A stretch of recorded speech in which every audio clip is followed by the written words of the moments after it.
সুতরাং ওই মামলায় তদন্ত করা এবং পরবর্তী গ্রেফতার সহ ওই অন্যান্য যে আইনি পদক্ষেপ হয় সেইটা নেয়ার ক্ষেত্রে আমাদের আইনি বাধা ছিল।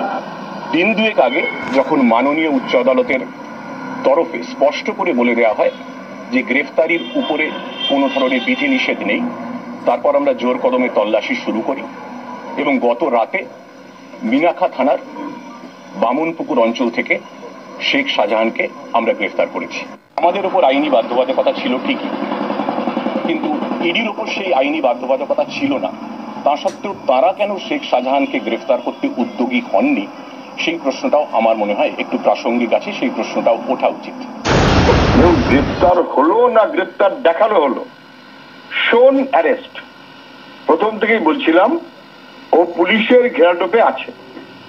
এলাকার মহিলারা, মানুষ, তারা সবাই বলেছে এলাকাতেই আছে। নিরাপদ সর্দার যখন বলল যে শাহজাহান শিবু এর এলাকাতেই ঘুরছে, এইটা বলার পর শাহজাহান শিবুদের পক্ষ নিয়ে কার্যত পুলিশ নিরাপদকে গ্রেপ্তার করলো। নিরাপদ বাবু ওখানকার প্রাক্তন বিধায়কও বটে, সবাই জানেন।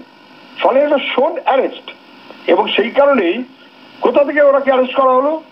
আগুনজিপাড়া থেকে নাকি মিরাকা থেকে? সন্দেশখালী থেকে নাকি মিরাকা থেকে? পুলিশের কথাতেই ধন্দ। ভালো করে দেখবেন, কার্যত ডিজির চাইতে বড় ডিজি হয়ে গেছে সব। এখন ডিজি 3 দিন ধরে ঘুরে কিছু টের পেলেন না, গ্রামের মানুষ বলছেন বুঝতে পারলেন না। পরে যখন বিপদ সমূহ বুঝে অভিষেক ব্যানার্জিদের ঝেড়ে দিতে হলো যে আর কিছু করার নেই, এখন অন্যভাবে ব্যবহার করতে হবে, তখন অভিষেক ব্যানার্জিরা বললেন গ্রেপ্তার হবে, 7 দিনের মধ্যে গ্রেপ্তার হবে বলে দিলেন মুখপাত্র। সবাই বুঝে গেলেন যে অতএব 7 দিনের মধ্যে গ্রেপ্তার করতে হবে। ডিসিশন ডিজি দিতে পারবেন না, ডিসিশন তৃণমূল দলের লোকেরা নেবে। এটা একেবারে স্পষ্ট হয়ে গেল গণতন্ত্র কত গভীরে। আর শাহজাহানকে তো গ্রেপ্তার করতে চায়নি সরকার। ছোট ঘটনা, ফালতু ঘটনা, মিথ্যা রটনা, চক্রান্ত, বহিরাগত মহিলা। কে বলেছিলেন? মুখ্যমন্ত্রী বলেছিলেন।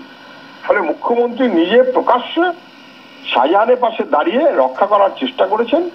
শেষমেশ 56 দিনের মাথায় জনরোষ একে বলে, আর কোনো পথ পেলেন না, গ্রেপ্তার দেখাতে হলো। জামাই আদরে রাখবেন কিনা দেখুন।